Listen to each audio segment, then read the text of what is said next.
I'm Nick Knudsen, joined by Will Miles. Welcome to Stand Up and Holler. On tonight's episode, we will give our quick reactions to the spring game that we watched on the Thursday night here, Will. That's a little different than usual. Usually on a Saturday afternoon, but I gotta admit, Will, we're gonna do this episode a little different. We're not gonna go through the 2 bits, 4 bits, all that. We're just gonna have a quick discussion about the spring game, give our general reaction here. Initial thoughts, Will, what'd you think? I mean, can you inject Anthony Richardson and his era into my veins and, get me ready for that? Because, seeing him in a fully competitive environment against Utah is really sort of, I think, the tale for the 2022 season coming up. And he looked really good in this game, looked sharp, looked under control. They interviewed Napier towards the end of the game, and he was saying that he was very happy with what he's seen, not just in the game, but also throughout camp. And clearly, I mean, I think, they had him playing with the ones. I think he deserved to play with the ones based on his tape. And, you hope that sort of showed through in the spring practices, and clearly it has. So I'm excited about what Anthony Richardson can do. Certainly, I think based on some of the other things we saw, he's going to have to stay healthy, which may be the thing that we need to be monitoring as well. But, going to the right guy, being decisive, throwing the ball with a little flick of his wrist, just showing all the things that make us think he can be special. And, that's the thing that makes 2022 a more than just a building year. Is if Anthony Richardson can come out there and be special, then this team really has a shot to at least pull upsets, right? There's never going to be a game where you go, we don't have a chance to win this game. And I don't think we said that in 2018 when Dan Mullen took over. I mean, we pretty much looked at that Georgia game and said, yeah, probably not. Right. And I think if Richardson's playing great, then it's a possibility to beat anybody. It's exciting to see. We're almost reversing roles here for a moment. It's exciting to see Richardson go out there and look. He looked incredibly smooth. The routes were getting open with him, which means they're doing something right with him at their quarterback. They weren't nearly as open with Jack Miller running the offense on the other side that you saw. But I liked a lot of the motion, a lot of the game, like a couple of those routes where I know on the one touchdown, the Keeler, just where the tight end sneaks out of the backfield, a lot of working the edges on that offense with Billy Napier's offense. And, certainly you got to take the spring game with a grain of salt, although I will give Billy Napier and their staff credit for this. One, it looked like a football game. Okay. You can't judge the entire game. Like, I mean, is Gervon Dexter really going to be able to do what Gervon Dexter does in a real game, in a spring game? I mean, the quarterbacks do have white shirts on, so the answer to that is no, not to his full extent. You lose a little. I think still lose a little bit of physicality, although I do give them a lot of credit. I think that's as physical as you can be in a spring game. That was awesome. The night environment, the swamp under the lights is always great. Why have we never done this? A fantastic idea, standalone event. Saw recruit after recruit tweeting about it today. Shout out to Danny Warfel for calling out Samuel Mpemba, the 5-star kid for IMG, posting the picture holding the Heisman. And Danny says, hey, if you get a little comfortable for my Heisman for a guy that hasn't committed yet, like basically get that commit going if you're going to be holding my Heisman there. So I like Danny's out there pushing people too. But they got the awards. Chris Doering's on the broadcast. They're talking about the Chris Doering practice, guys who love practice award. They're bringing in the way you saw Major Wright on the sideline. It looked like a bunch of people were there. It looked like an awesome event tonight. And you don't always get that from the spring game. So beyond the field, beyond Anthony Richardson, the exterior, loved it. Thought it was an absolute success tonight. Yeah, I mean, look, I think the thing you're looking for in a spring game is not to have a bunch of negativity coming out of it. And, that 2018 game with Mullen where they had guys coming off the sidelines to catch, I didn't like that, right?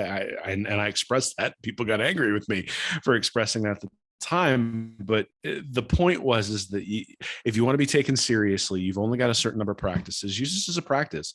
Use this to work on something. Use this to get better.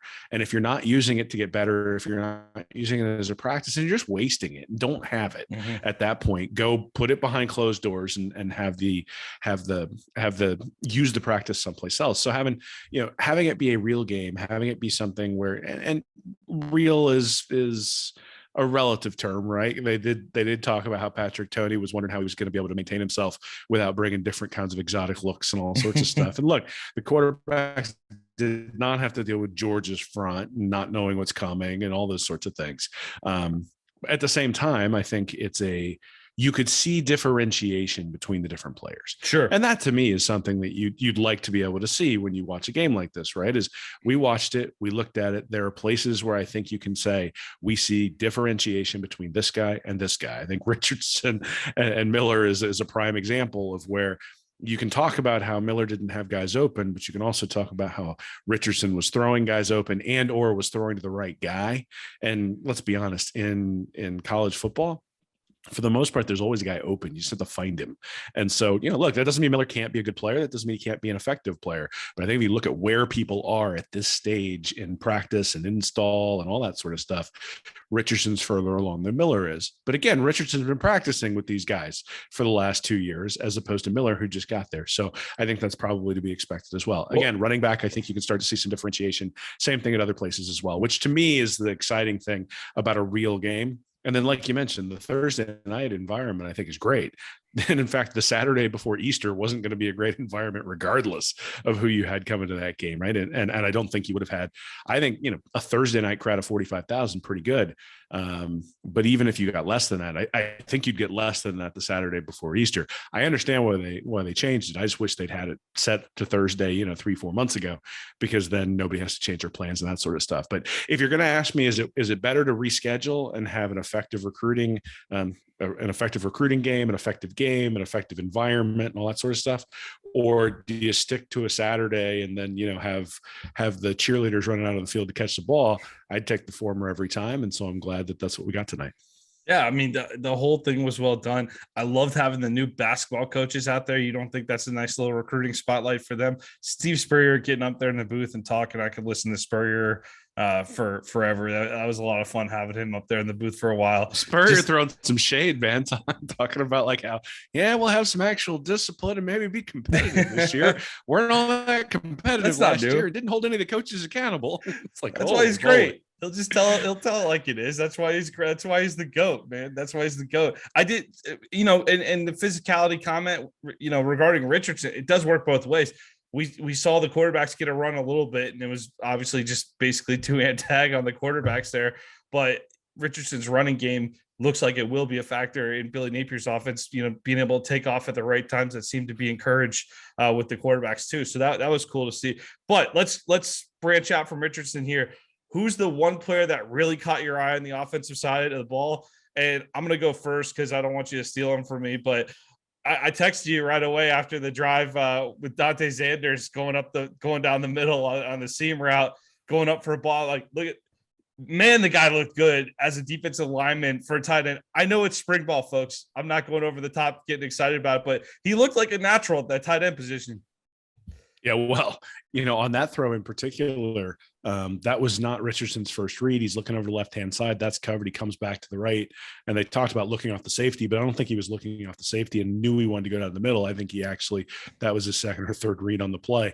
But yeah, it looked very athletic. That's something Napier's been saying. Now, the thing you never really know is whether the head coach is lying to you when he's giving large plaudits about players or whether he's being truthful. And I think actually one of the really nice things for us is it looks like he's been truthful about Xanders. Xanders looked really good out there, looked really solid at tight end.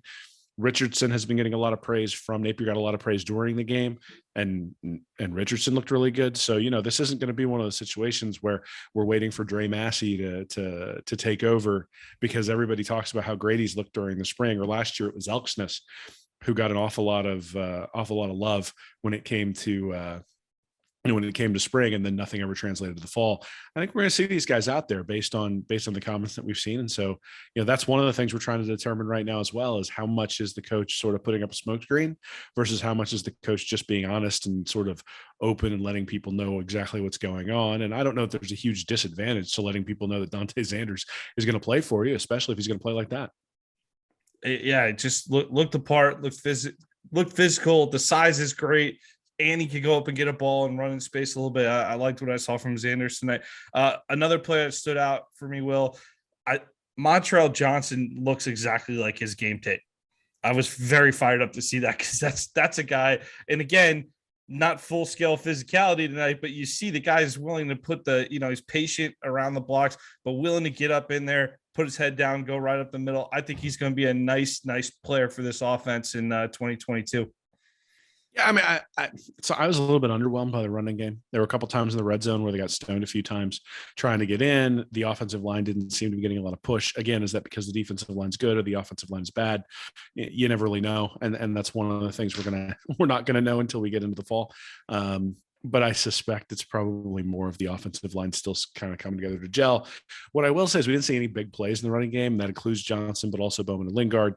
And so that's something I'm a little bit surprised at. I think you would have figured they would have popped one or two with the wide zones and those sorts of things that they're going to be switching to and running at this point, that you get a guy who's able to put his leg in the ground and put his foot in the ground and head up north and be able to get some space. They didn't really do that.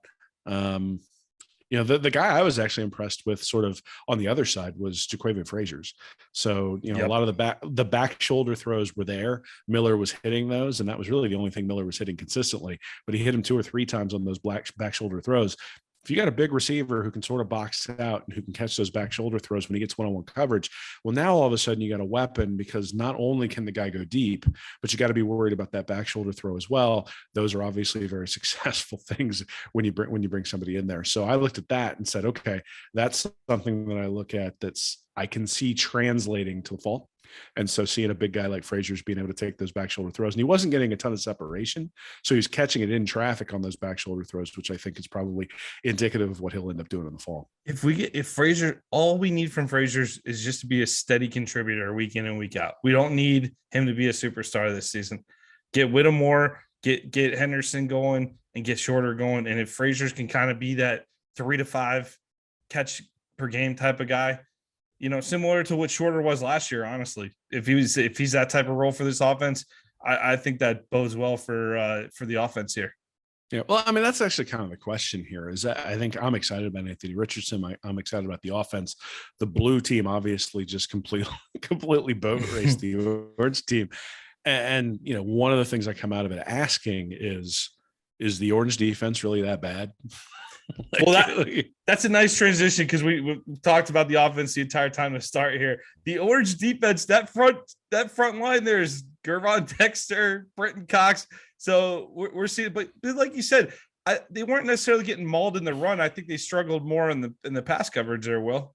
Well, so I think that's something that we saw last year too, is that one-on-one battles at the defensive line position for Florida almost never got won.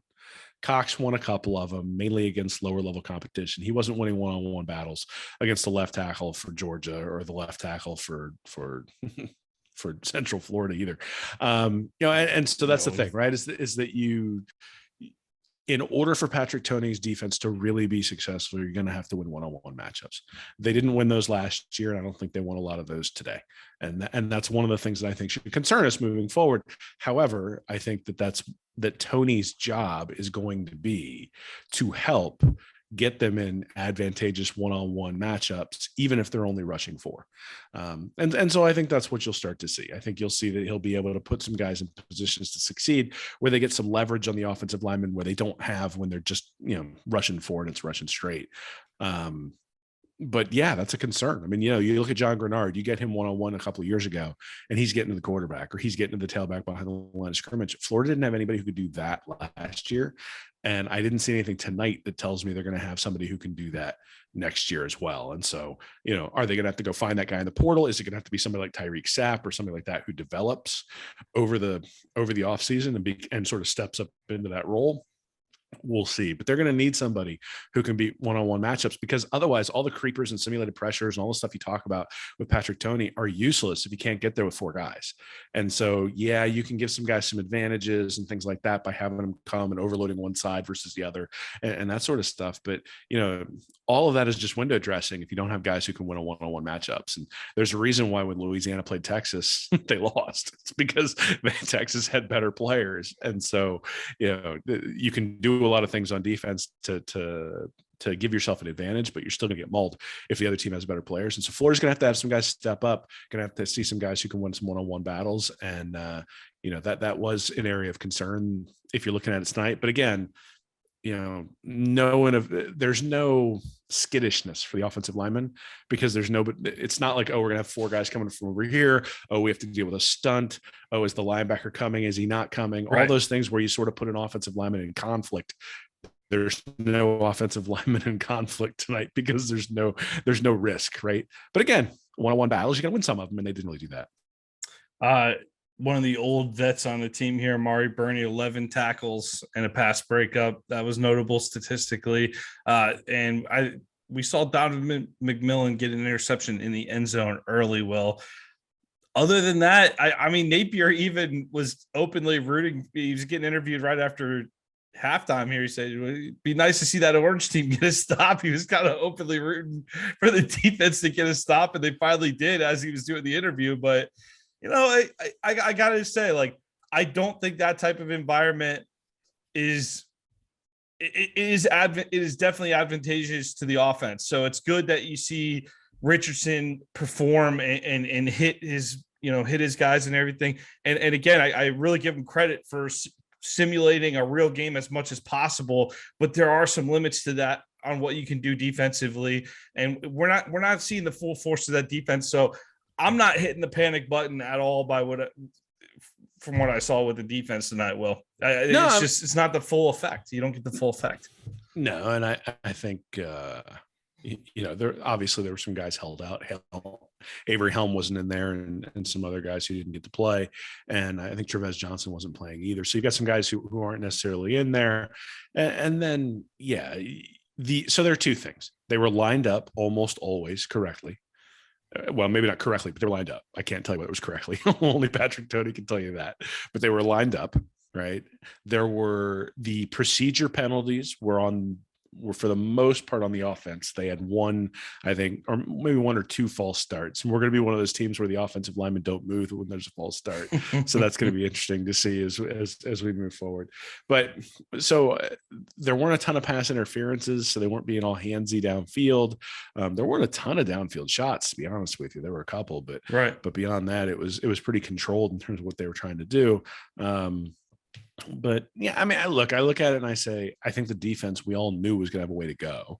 And one of the reasons we knew they were going to have a ways to go is because of who was coaching last year and the difficulty that they had just in terms of like the very basics, right? Like getting lined up correctly, knowing your assignment. And I will say that's a win. At no point do I recall a blown assignment where there was just, nobody around and somebody caught the ball, or a gap that wasn't filled on the defensive side of the ball in a run where all of a sudden, a guy in the hole, breaks a tackle and he's gone because the safety's in the wrong position or linebacker doesn't fill the right hole. And to be honest, that's a big part of what this Florida defense needs to do. They were really bad at giving up explosive plays in the 20, 30, and 40 plus yard range last year. And it was mostly in the run game. They were giving up a ton of explosive plays in the run game. So to not see the explosive plays in the run game tonight, I mean, from an offensive perspective, I go, where are they, right? Why are we not getting any of these big runs? From a defensive perspective, I say you lined up right, you got in the right gap, and they didn't have any explosive runs. Maybe we should take that as a win when it comes to the defensive side of the ball. Anything you saw that is making you adjust expectations one way or another this fall? I mean, the special teams are still awful. I mean, they turned it over. Credit to that kick. Mihalik was his name. Yeah. Two field goals that nailed a 48-yarder in the fourth quarter, and I believe a 51-yarder earlier in the game. Yeah, they didn't let us see it on the opening kickoff on the SEC Network Plus, but apparently they fumbled the opening kickoff because it was going to the blue team, and all of a sudden Jack Miller's out there with the orange. So a little bit of an inauspicious way to start. They had a couple of stupid penalties. Napier's been talking about that in practice, and I think he's going to have to sort of reinforce that is going to be something that's unacceptable. But I mean, look, I think I've gone on record already as saying that I think Utah is beatable. And I think Kentucky, actually, I've been looking at some stats recently that make me think Kentucky's going to come back to the pack a little bit too. So I think Florida has an opportunity to have a really good start next year, assuming that Anthony Richardson can play like I think he can play. Mm-hmm. And that's maybe the thing I come out of here is I have believed he has the ability to be special. ever since I saw him last year in the first couple of games. That LSU game sort of cemented it for me in my mind in terms of what his ability is going to be. The Georgia game made it pretty clear that he's not just going to be able to cakewalk through everything. And so now, there are going to be some things he has to develop, but there were some shorter and intermediate throws tonight that he hit that he might have thrown some worm burners on last year. There's still a few throws where he's going to have to take a little bit of juice off of it when he throws those slants across the middle. But I didn't see anything tonight that makes me doubt any of the things that I saw last year. Which means, like I said, I think Florida will get tripped up a few times. I think there are times where the new staff and the lack of depth and all those sorts of things are going to come back and bite them during the year. But now my expectations are that they're going to win quite a few games next year, and that they're going to be pretty successful. And that if they end up losing a bunch of games, it'll be one-score games where it could have gone either way. And we'll feel good about what Billy Napier is building, irrespective of that. That's sort of my expectation. If Florida went out and went 7-5 next year, I think I'd be disappointed. And I would have been disappointed yesterday, and I'd be disappointed tomorrow as well. I don't think this really changed that.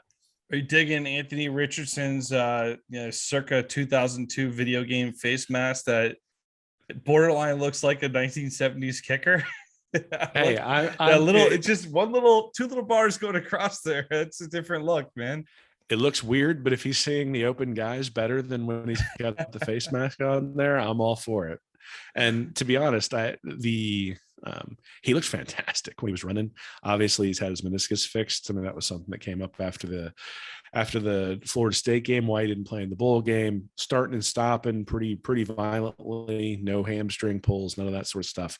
Again, if you can keep him healthy, I think Florida can be poised for a pretty successful year. And if Jack Miller has to play 3 or 4 games, okay, well, now I don't know. It depends on what those 3 or 4 games are, and depends on how much Miller is able to develop, and then how much these guys are able to step up. I think the big thing I was sort of looking at, and I'll have to go back and look at the tape because it's hard to tell when you're watching it and you can't rewind and all that sort of stuff. But one of the things I really want to go back and look at is the separation of the wide receivers on that first team, because you only really need to go about 4 receivers deep. You mentioned Frazier's, but you only really need to go 4 receivers deep with Napier if he's going to have his full complement of tight ends.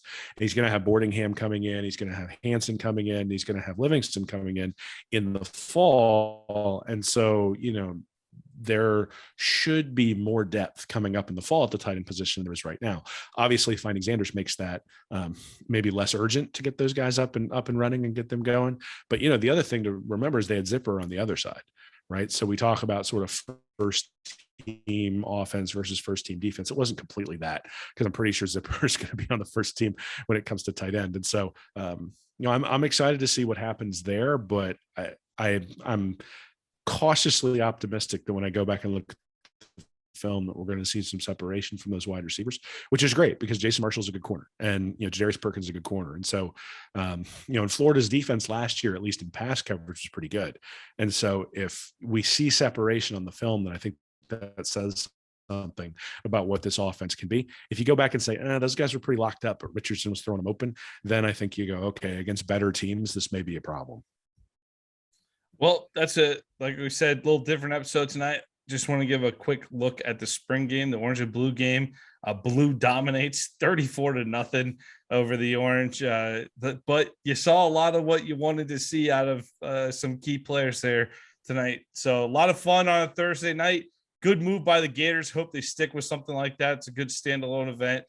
Even if some of you might have had trouble finding the SEC Network Plus. How'd you do on that, Will? Did you take you a minute to find that, or did you do okay with that? Not too bad. I mean, I had to pregame at 6:00 and turn on some Mississippi State baseball game to make sure that my TV provider had it. But I am getting old enough to the point where sometimes I need my kids to help me with tech support. But when it comes to watching football games, I figured that part out. You can figure that out still. That's good. Yeah, so we're good. And now my parents actually went to the game, and I'm assuming that's because they probably couldn't get it on TV. Yeah, no, I definitely had to do a little bit of work, a little dig. I SEC Network Plus, that's a football season thing for me. So a little bit of spring practice over here too. So that's good. That is the one thing that is the one thing they need to fix for next year. If they're going to do it on a Thursday night or they're going to set a night, make sure it's on one of ESPN's regular channels. There's no NBA game going on tonight. What's going on? Get on the regular channels. I know it'll be replayed on SEC Network and all that sort of stuff from here on out. And I get it. This probably isn't something that brings a ton of eyeballs beyond the diehards and the people who really care. But that's awesome, because the diehards and the people who care are the people who are us and the people who enjoy interfacing with us. So, that's an important segment of the audience. And last year's spring game, I think, was on like ESPN or ESPN2. It was on a decent channel. So we'll have to fix that for next year. Throw those numbers on SEC Network Plus up against any MLB game tonight. I'll bet you they did okay. I don't know, man. Shohei Ohtani's pitching for the Angels tonight, so that might be the only one that beats it. Yeah, I'm sure the city of Los Angeles is completely fired up for that. Oh, it's not just LA. My son's an Ohtani fan. We went down to Baltimore last year. First game he was pitching, there were like 40,000 people in the stands. Next game we went and he was just the DH, like 9,000 people. It's like, he's pitching tonight, so that one would have beat us. Otherwise, we're golden. All right, we'll have to check that. We'll have to check those numbers, man. We'll have to check that out. All right, well, hey, everybody, thanks for joining this special episode of Stand Up and Holler Spring Game Review. We'll see you next week for your normally regular scheduled programming. Thanks for tuning in. Go Gators. Go Gators.